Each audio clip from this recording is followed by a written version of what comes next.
Welcome back to another episode of Love It There. I apologize in advance if I sound like I'm talking with my nose plugged because I pretty much am. I've been a little sick.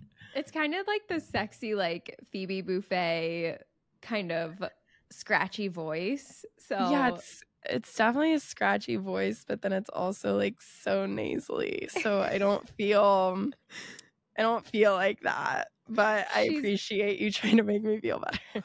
Well, hopefully we don't get into a laugh attack because it just triggers a cough attack. So hopefully Hallie will survive this episode. I gotta hold it together. I'm trying really hard. Well, since we last talked about the NFL conspiracy theory in our last episode, let's go ahead and update the latest news. It has been disproven. So the Ravens did not win. So the conspiracy was that it was going to be the Ravens and the 49ers Debunked. in the Super Bowl. And Ravens didn't win. Hallie's boy, Patrick Mahomes, Chiefs took home that victory. They're going to the Super Bowl again. Who's surprised? I'm so annoyed.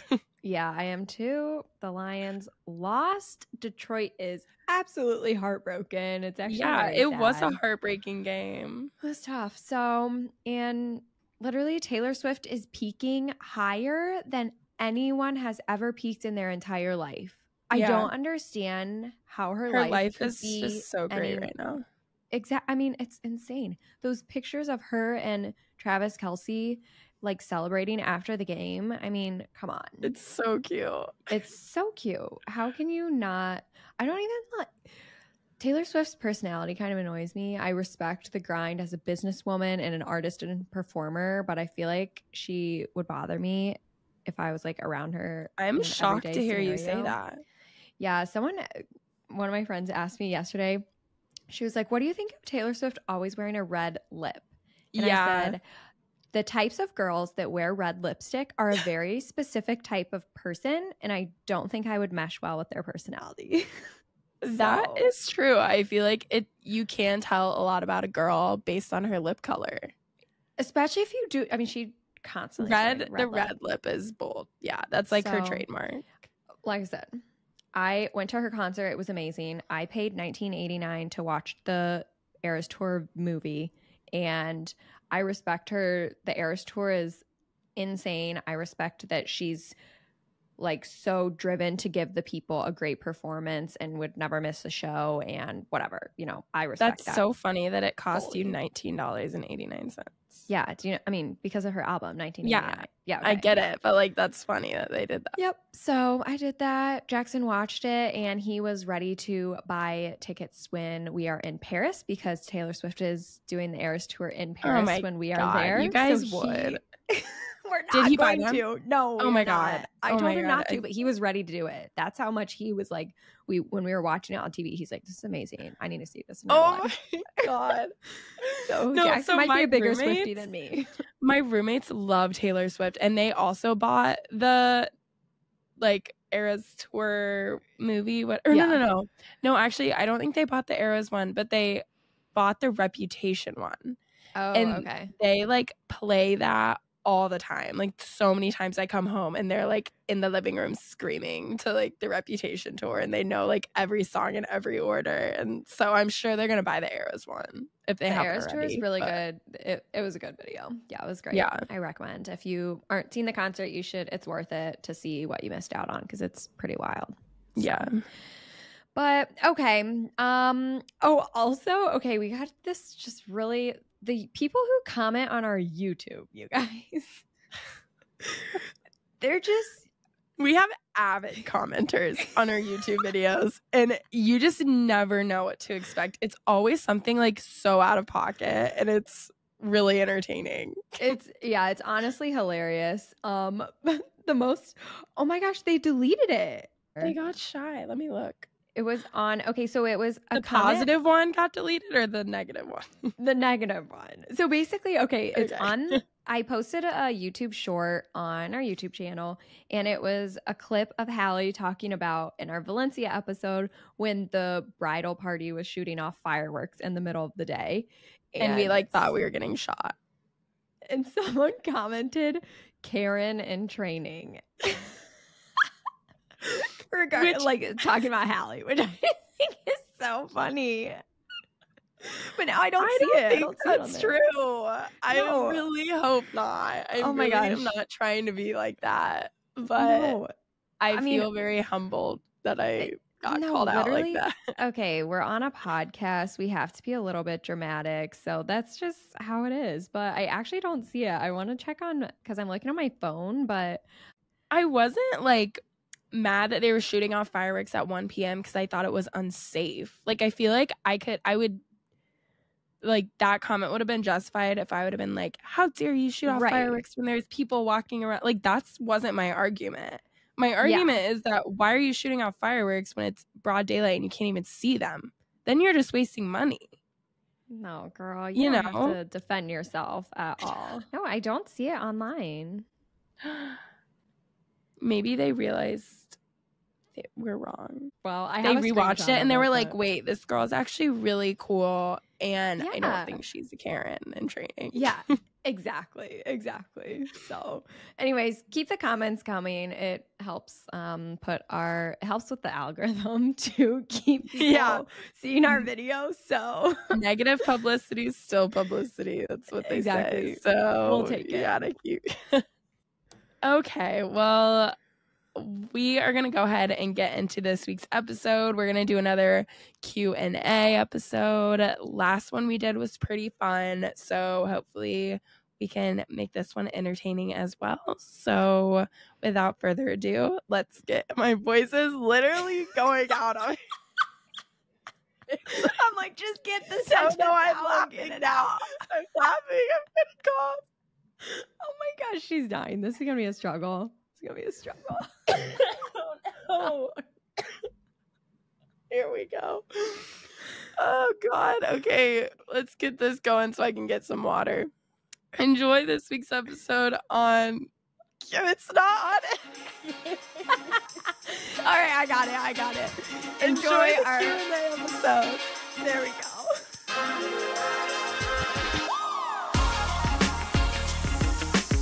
Okay, let's get into it. Hopefully, this might turn into a solo episode if Hallie can't keep her coughs under control. You're just gonna, if you're watching on video, you're just gonna see my video like drop out at some point.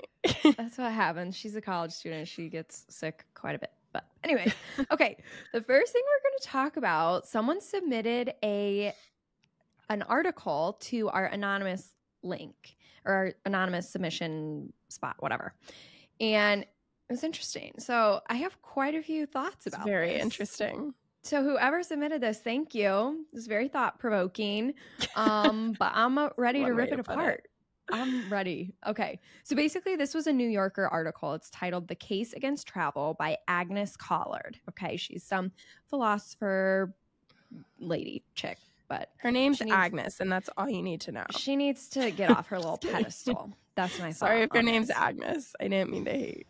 Yeah. Well, we're about to hate though. Yeah. So, okay. This whole article was basically a passive-aggressive complaint about probably an annoying coworker who came back from her weekend or her week abroad as this changed new woman. And Agnes was annoyed with it. Okay. To be fair, this article was written in June of 2023 when I swear everybody and their brother went to Europe and had their life-changing adventure. So I'm sure that was, including Hallie, but it's fine. Guilty.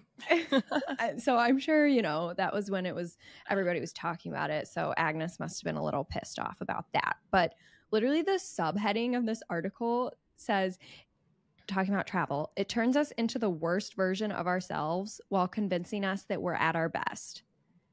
Like, okay, chill, girl. It's not that dramatic. Come on.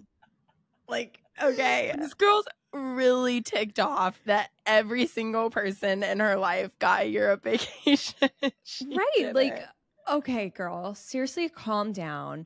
My thought is, so basically, she's talking about how people, they go off on these adventures, they do all these things that they think they need to do, all the touristy things that they need to do, and then they come back and they're like, oh my gosh, I'm so changed and I had this life-altering vacation and blah, blah, blah. And she's like, it's not like that, like blah, blah, blah, blah, blah. But honestly, okay, it's not about what you do. It doesn't matter. It's about why you do it. Do what makes you happy. And if travel makes you happy, that's fine. It doesn't matter. Like if traveling doesn't make you happy, don't travel. But don't hate on people that like to do it. Yeah. Like, okay, traveling is fun.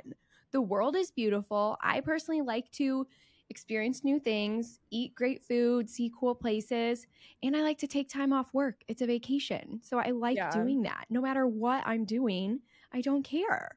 Yeah. Like, okay. And I'm going to come back and I'm going to talk about it. So, and if you don't want to hear about it, then don't be by me. Like, yeah, exactly. And truly, I mean, I felt like she was saying, like, I think that traveling does allow you to have this understanding and empathy for different ways of living or different values among other cultures. Only being around one type of person or one group of people with the same values, upbringing, whatever, that's not helpful for your personal growth and development. Right. You need 100%. to experience, different ways of living, different cultural values. That allows you an opportunity to reflect on what you value so that you can make an independent decision on how to live your life. Are you getting this experience on every type of vacation that you go on? No, absolutely not. So I get that. If someone just, had a girls trip to up Florida. Yeah. Exactly. And they come back, they're like, my life has changed. No. Okay. But that's not why you're going on that vacation, to have like a cultural experience. You're going to enjoy your time with friends or whatever, to get off work. Yeah. So, but is it possible to spend an extended period of time somewhere, get to know locals, whatever, and have that type of potentially changed perspective? Yes, of course. Yeah. So different strokes for different folks. I do appreciate them sending us this article, Oh, whoever absolutely. this was. No. Because I mean, it's all, like we said, it's always good to like gain new perspectives and see something from the other side. So reading this article was very interesting. It definitely did make me think, which I appreciate. But I think it all just comes down to what you said, Kelsey. Like, you do what makes you happy. If traveling doesn't make you happy and you don't get the hype, you don't get how it can really be that impactful of an experience, then great. It's not for you. Don't do it. But for some people it is. And if you don't like listening to people talk about their trips, don't listen to our podcast. It's that easy. And we will not be offended because also we know, like, I mean, I think we're kind of funny, but like, I don't think we're the funniest people ever. So like, I get it. We're not for everyone. Exactly. But that's our thoughts. So yeah, thanks for the article. Keep sending us ones. I love having a nice heated debate. All right. Okay. Let's move on to the next question. You got it, Hal? Okay. Our first question of the episode is, would you be nervous flying on Boeing 737? Which I thought this was interesting because I didn't hear this news story, but I'll let you. Oh, are you serious? Yeah. Okay. Maybe I'm like living under a rock. I don't know. But wow, I thought this was everywhere. So I assumed this person submitted this question because of the recent Alaskan Airlines situation where a door of the plane flew off mid-flight, and it was that happened. Boeing 737. Yeah. Mm-hmm. Okay. And it happened earlier. I guess this episode will come out on February 1st, but it came out at the beginning of January. And it like ripped a passenger's shirt off that was sitting in that row. My gosh. Took someone's phone out. And that like felt that somebody like randomly found it in Portland, I think it was, like on the ground like days later or something. But the chair, and it was still working. Oh, I don't know if it was working, but it had I was gonna say I need to get that phone. Jeez. Right. No, but the chair that the kid that had his shirt ripped off, his chair was like almost getting pulled out before his mom like grabbed him or something. But otherwise there were no major injuries. So I don't know exactly what the airline said was the issue and how this door literally flew off. But obviously, they had to get the oxygen masks out because they're up in the air, and it could have been really, really bad. Yeah. So that's why I sit in the aisle if I can choose. And avoid the emergency exit. Yeah, exactly. So, I mean, yeah, no, you can't live your life in fear. Am I afraid to fly on a Boeing 737? No. I mean, everybody knows the stats. Like, it's more likely that you're going to die in a car accident than it is that you're going to die on an airplane. So, I even saw something that like plane travel is safer than traveling via like on a railroad or a train. So, you can't, those are freak accidents. I saw this thing online. It was like there has been no fatal US plane crash since 2009. So how many people have died in like car accidents? Unfortunately, like it's much more common. So yeah, can't live in fear. Yeah. Can't let it hold you back. Continue to fly. Okay. Next question. Any tips for starting a travel podcast? Love this one. I'll let you say your point, Kelsey, because I'll kind of build off of that. Yeah. So I think just figuring out what will make you different from other travel podcasts out there. There's a decent amount. So just find something that's going to be your kind of like niche that you can get in with. For example, we wanted to show how we wanted to do like focus on random cities too, not just like the big tourist attractions. So that's kind of what we're trying to hone in on, that like every single place that you go to can have something that's worth talking about, because we didn't feel like there was a podcast out there like that. So just find something that kind of makes you unique than just like a basic travel podcast that might already exist. Something else that we were kind of excited about is we felt like we had kind of a unique generation gap between the two of us, even though like we're only 6 years apart in age, but because of kind of when like technology and social media developed, it was kind of right in between us growing up. And so we have like the millennial perspective and then the Gen Z perspective, which even though we're not that far apart in age, I feel like we think about things and see the world very, very differently. And so we felt like that was something that kind of made us unique too. But it is like difficult. I will say, like, since we've started, I've seen how very, very saturated this market of like travel vlog. So many people are doing it. We understand that, yeah, we try to be unique, but like there's only so much you can do, I'm sure we're like overlapping with like what a lot of other people are doing as well. But yeah, just finding the little things to like make you stand out, I feel like would be the best. Next question. Do you two have any trips coming up together? If yes, where are you heading? Not really, unfortunately. Yeah, I wish. We're going to Aussie in Indiana in a couple weeks, I think, to celebrate our grandparents' birthdays. We'll do an episode on Aussie someday for sure. I was going to say we're planning an Aussie episode, so that actually is exciting for us because we need to get that content. But exactly. But no, we both love going up there, so it's exciting. Yeah, I wish we had a trip. Hallie's in college, so her funds are a little limited, and she's saving up for her senior spring break, I think. So no, my senior spring break it's very low key, and I'm spending very little money on it. Great. So yeah. We'll see. No, we need to plan something, but yeah, we have nothing planned yet. All right, next question. How do you keep all your stuff organized, or all your stuff from your travels organized? Photos, hotels, restaurants, etc. Basically, whenever I'm planning a trip, I'm a big Google Docs girl. I love making itineraries for what I want to do, plan my day out a little bit, because I feel like when you go into I don't know, maybe this is just a me problem. If I go into something and I have like a bunch of things that I want to do, but I don't like allot time for them, then I end up getting none of them done. So I literally plan like by the hour, like everything that I want to do, which is like a little psychotic, but it's what I need to do. And then I do like links and images and the whole 9 yards. I do that too. It's something that I enjoy to do though. I love travel planning, so it doesn't feel like a chore for me. It's something that excites me a lot. But yeah, Google Docs is pretty easy. I also just star things on Google Maps, which is helpful because you can pull that up on a computer then, or it's on your phone or whatever. And that also helps me for after I've traveled to a place and then I'm back home, and if someone asks me like, oh, do you have any like restaurant recommendations for this place or whatever, I can just go back onto my Google Maps and look at what I starred and be like, oh yeah, this is where we went to eat or whatever. So it's good for like recommendations for other That's people a really too. good idea. Okay. Tips for people that always overpack. That would be me. So I'd love to hear what you have, Kelsey, because I am the worst at overpacking.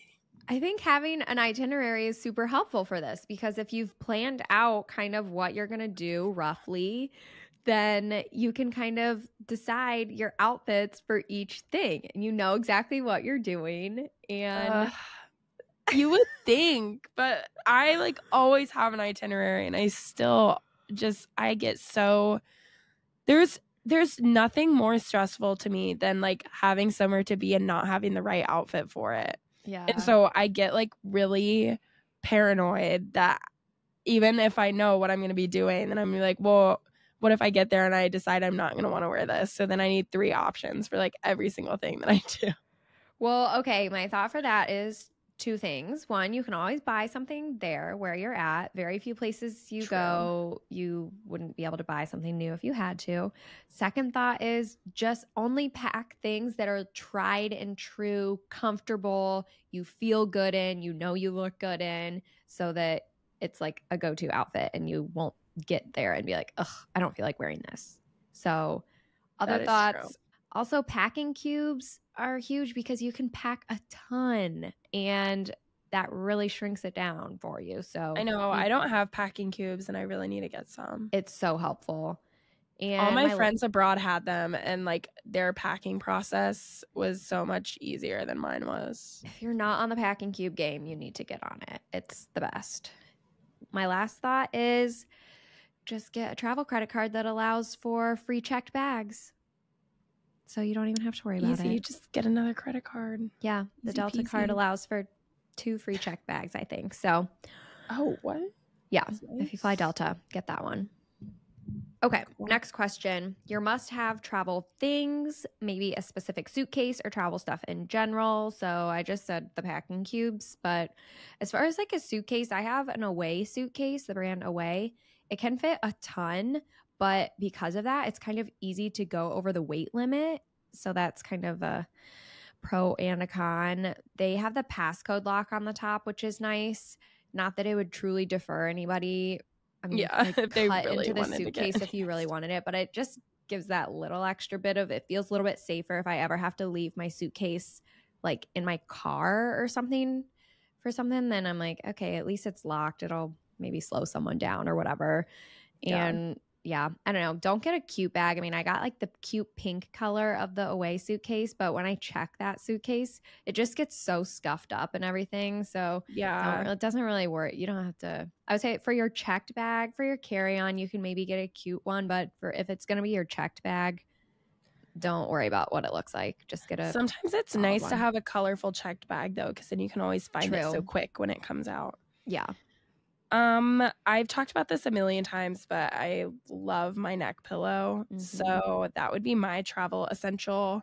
But also I got this app this summer when I went abroad called the Better Sleep app. And if you're somebody that like needs white noise or like a fan to fall asleep to, this sounds like a fan. And if you're going to like a bunch of random Airbnbs and they might not have fans or like might not have like AC even running. So that was like my thing that I found that I really liked to have on my phone when I'm traveling, just to help me sleep. Perfect. You can also check out our Amazon storefront for some other travel items that we recommended in the last Q&A episode. That's linked on our website, which the website is linked in our Instagram bio and in our YouTube bio. Okay. If you were forced to spend the rest of your life in one city, where would you pick? Okay, I low-key would pick Detroit because I think I will live here for the rest of my life. And no one's forcing me. I think I'll just do it. You're the first person to ever answer that question with Detroit.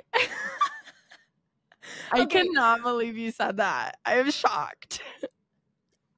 This past weekend, I had a friend come visit me, and Jackson and I showed her all around. We like went out to dinner at our favorite restaurant downtown, and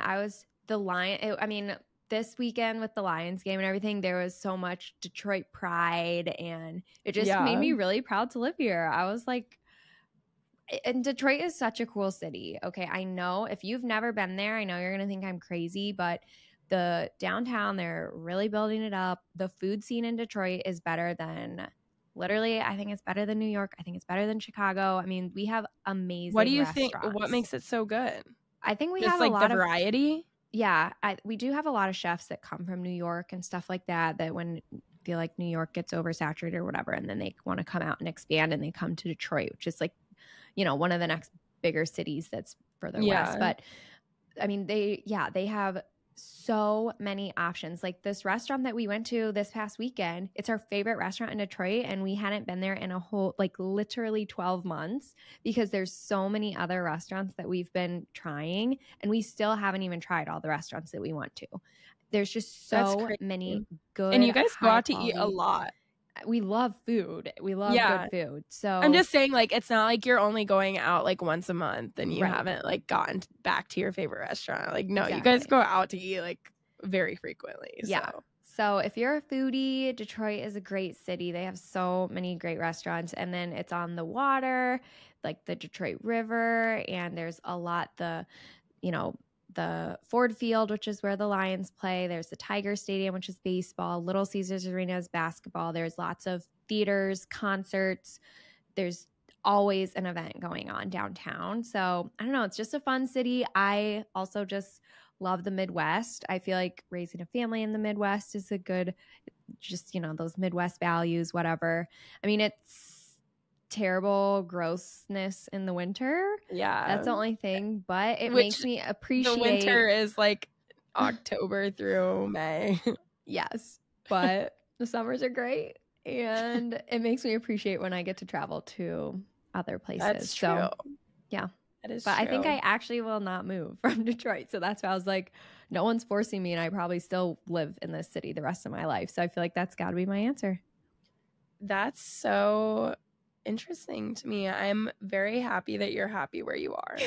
I personally will not be joining you in Detroit. Maybe not forever. Maybe you'll come stay with me for a little bit though. Yeah, I wouldn't be opposed to that, but I think the thought of permanently being in Detroit would send me into a spiral. But don't knock until you try it. Yeah, I'm already so tired of the gloominess and grayness here that I know I couldn't do it for 2 extra months of the year. Yeah, that's fair. But I do hate it. Yeah. After you just talked about how much you love it for so long. I just hate the grayness. I do hate the grayness. Yeah. I mean, okay, what's your answer? Well, I was having a hard time with this because I honestly feel like I haven't experienced the city that I'm going to end up in. Yeah.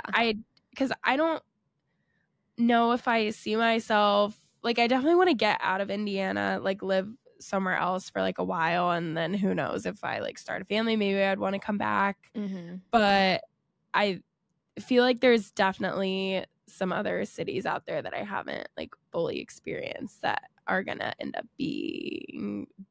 being somewhere that I fall in love with and could see myself staying. Right. But obviously I'm not gonna live somewhere forever that's out of the US. Realistically, no. Mm-hmm. I could never do that because then I never see my family, and I love my family. But yeah, I don't know. This was I was really thinking about this for a while, and I was there's not a city that I've been to yet that I'm that I'm in love with, Yeah. Got to keep traveling. There's cities that I love visiting, but it's different, that's different. That's different. Yeah, you can have a favorite city. Detroit's not the most favorite place I've ever been in my life. Yeah. But if I had to spend the rest of my life in one place, I probably will stay here. So that's probably not the answers that this person was expecting at all. Yep. But sorry to disappoint. Okay, next question. Rental car or Uber? I like to avoid Ubers unless they're absolutely necessary. When I was abroad, I was always trying to get me and my friends to walk, and nobody ever wanted to walk. It was always me against everybody else. But I'm all about like just like seeing what you see along the journey. So, but also rental cars really scare me, and the thought of like driving in a foreign country really, really terrifies me for some reason. Well, you're too young to even rent a rental car, so what is it, 23? 25. You have to be 25, so you can't even do it anyway. So, wow, you really just put me down there. It's embarrassing. Okay. Yeah. So, yeah. Why'd you even ask me then?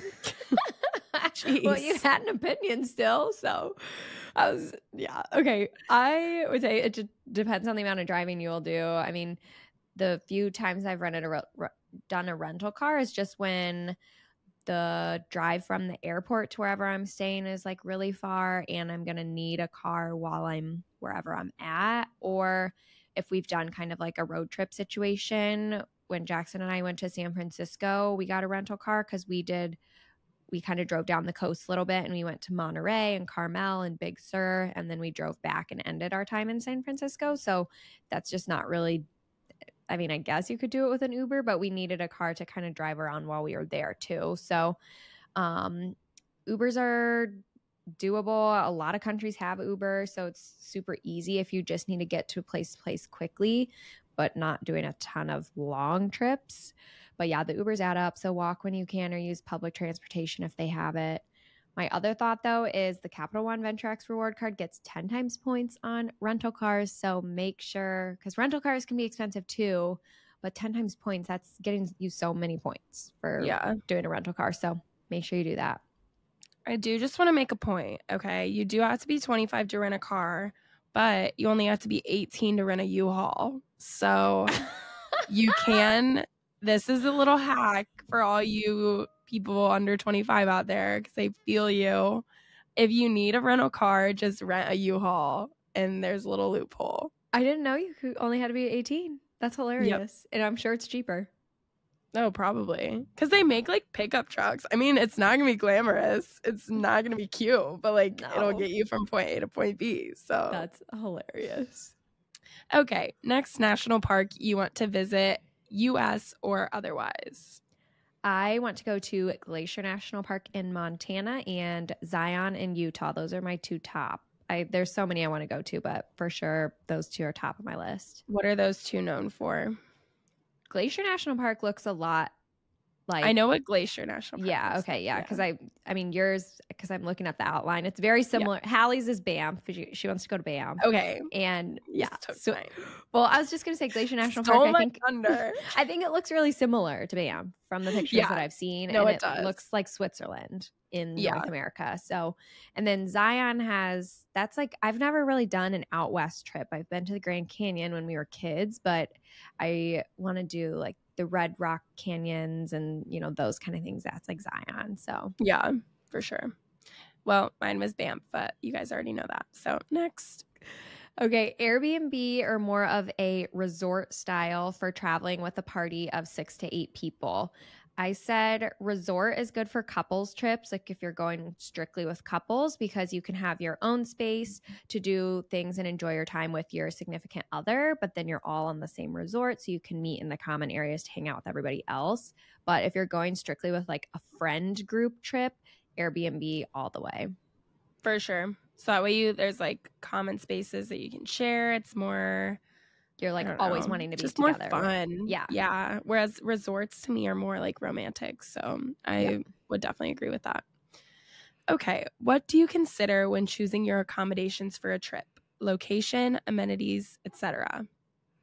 Location for sure. Like we mentioned, try to get a good location so that you don't have to do Ubers or rental cars everywhere. If you can walk from place to place, that's the best. I also look for a place with a flexible cancellation policy, because if you're booking far out in advance, things can change or whatever. And so that comes in handy. Amenities, I'd say, are not super important, because usually, depending on the type of trip you're doing, a lot of times you don't really spend a lot of time in that place. You're just kind of there to sleep. And so usually you're spending more of your time out on the town. So I think location for sure is the most important. Yeah, I agree. for us, I mean, whenever me and my friends are booking stuff, we're always just looking at what's cheapest. But it is like a balance between like obviously stuff in the center of the city is going to be a lot more expensive. But if you save money by going further out, then you're going to be paying more money to like taxi or Uber all the time to get like where you actually want to be. So I feel like finding like a good balance between cheap enough, but also not too far out. Okay, favorite winter travel spots? Well, the only place like outside of the country that I've been not in the summer was Cabo, Mexico. And that was fire. So I guess I would say Cabo, but I don't have much to choose from. So, well, okay, I didn't know if this question was referring to generally like when it is wintertime, where do you want to go?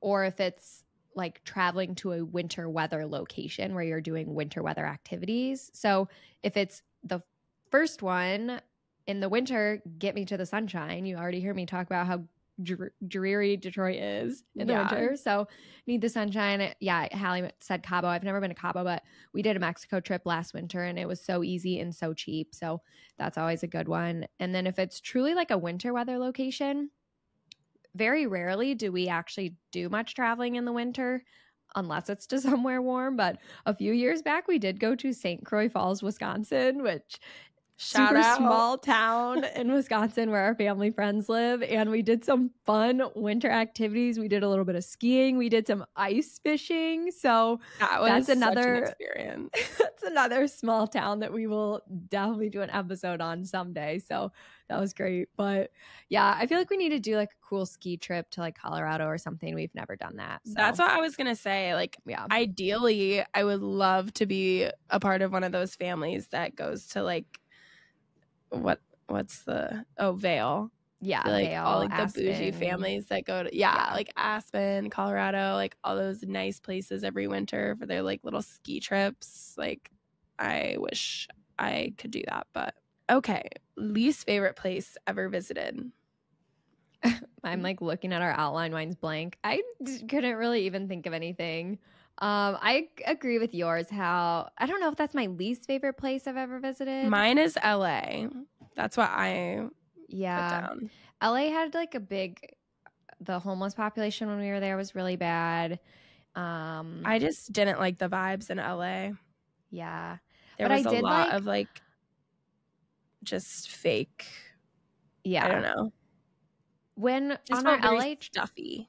On our LA trip, though, is also when we went down to like Santa Barbara. We did Malibu, and I did like those places. But me too. Yeah, I'm not saying the whole trip was bad. Right. I just didn't like when we were in LA.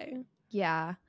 I know we've talked about like Milan and Venice, that those were not like our place. Well, Hallie's never been to Venice, but like those weren't our favorite places we went on our Europe trip. It's just those are places I wouldn't care to go back ever. It's not like, but I would never bad say experiences. Like, least favorite seems too harsh. Yeah, like I it was agree. still enjoyable, but yeah, I mean that's kind of like our thing is we try not to like every place has something that's like worth mentioning or whatever. So it's like yeah, it's tough to choose.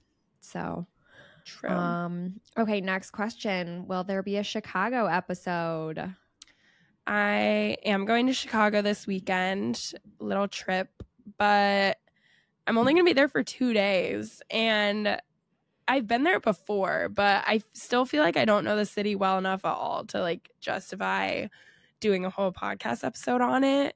But I also did a whole podcast episode on Rome after I was there for 2 days. And Rome is like probably 7 times the size of Chicago. So yeah, I don't know. I guess we'll see how it goes. If it's interesting enough and there's enough action, then maybe, but we'll see. And we can always have a Chicago native come and be our guest on an episode one day, or somebody who's spent a lot of time in Chicago, or, we can always do repeats as we go back to places and have new stories and new experiences. We can update you. We're never trying to be an expert on these places anyway. When we do an episode on there, it's just sharing our experience, and it's not saying that it's like a thorough overview of the city. It's just kind of we're sharing our thoughts and experiences on it. So true. Yeah. Next question is team paper map or electronic? I love a good map in general, but especially a paper map. I love looking at maps. Map nerd. Okay, I know. Jackson makes fun of me all the time because sometimes when I'm bored, I just open up Google Maps and I just kind of look around at things. That is so weird. I just like to see. Okay, Just when you're bored. I just like to learn about. Kelsey's Google Maps screen time is like 4 hours a day. I mean, low-key, it is pretty high. I spend a lot of time on Google Maps. So, and Mom used to have this atlas in the back of the van. And so when we'd go on road trips and stuff, I would always just like look through the map, look at the atlas. Yeah. So, but for practical reasons, obviously a electronic map is the way to go. You can download Google Maps offline so that if you're ever in like you don't have Wi-Fi situation abroad or data, it's downloaded already so you can kind of look things up or, use that. So that's a pretty practical resource. I definitely said electronic, but I guess maybe it's good to have a paper map if you're in a more remote location, if your like phone dies or something. But I will say I had a few Airbnb hosts that when we would get there, they would have paper maps and they would like circle different spots or like draw like directions of how to get places on a physical map. And that was always so helpful. Just like carry that around with you just when you need to remember like their recommendations and stuff. So that was really nice. Okay, last question. Strangest animal/insect in wild you've seen on vacay? Okay, I guess this isn't like in the wild because it was technically domesticated, but when we were in Alcala, me and my friends were walking to the store and there was this couple walking by with their meerkat on a leash. And it was the weirdest, most bizarre thing. We all walking through town. Just walking through town. Like it was walking their dog, but it was a literal meerkat just on a leash. Nice. And yeah, it was very odd. But our Spaniards that watch our YouTube need to comment in and let us know if is this that is normal? Yeah.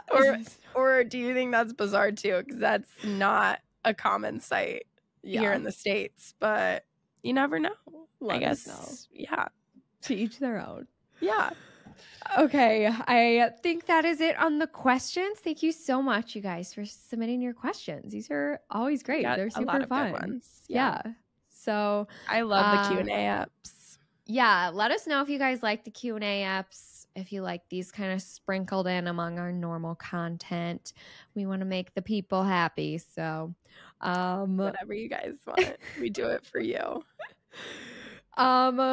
Let's see. Okay, yeah, just a reminder to check out our website if you haven't checked that out already. Like I said, it's got all of our travel hacking recommendations, the Amazon storefronts all linked there for you.